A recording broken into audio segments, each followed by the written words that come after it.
فإن كذبوك فقد كذب رسل من قبلك جاءوا بالبينات والزبر والكتاب المنير كل نفس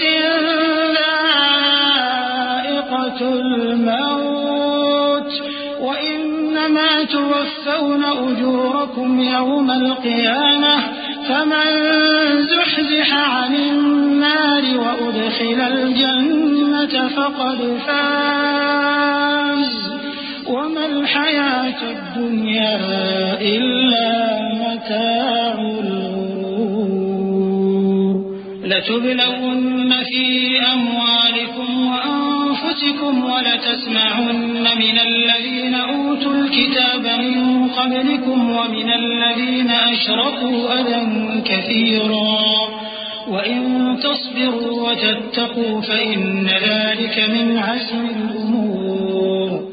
پھر اگر یہ لوگ تم کو جھٹلا رہے ہیں تو تم سے پہلے بہت سے پیغمبر کھلی ہوئی نشانیاں اور صحیفے اور روشن کتابیں لے کر آ چکے ہیں کہ ان کو بھی جھٹلایا گیا تھا. ہر شخص کو موت کا مزہ چکھنا ہے اور تم کو قیامت کے دن تمہارے اعمال کا پورا پورا بدلہ دیا جائے گا. تو جو شخص دوزخ سے دور رکھا گیا اور بہشت میں داخل کیا گیا وہ مراد کو پہنچ گیا. اور دنیا کی زندگی تو دھوکے کا سامان ہے. اے اہل ایمان، تمہارے مال و جان میں تمہاری آزمائش ضرور کی جائے گی، اور تم اہل کتاب سے اور ان لوگوں سے جو مشرک ہیں بہت سی ایذا کی باتیں سنو گے. تو اگر صبر اور پرہیزگاری کرتے رہو گے تو یہ بڑی ہمت کے کام ہے. وَإِذْ أَخَذَ اللَّهُ مِيثَاقَ الَّذِينَ أُوتُوا الْكِتَابَ لَتُبَيِّنُنَّهُ لِلنَّاسِ وَلَا تَكْتُمُونَهُ فَنَبَذُوهُ وَرَاءَ ظُهُورِهِمْ وَاشْتَرَوْا بِهِ ثَمَنًا قَلِيلًا فَبِئْسَ مَا يَشْتَرُونَ.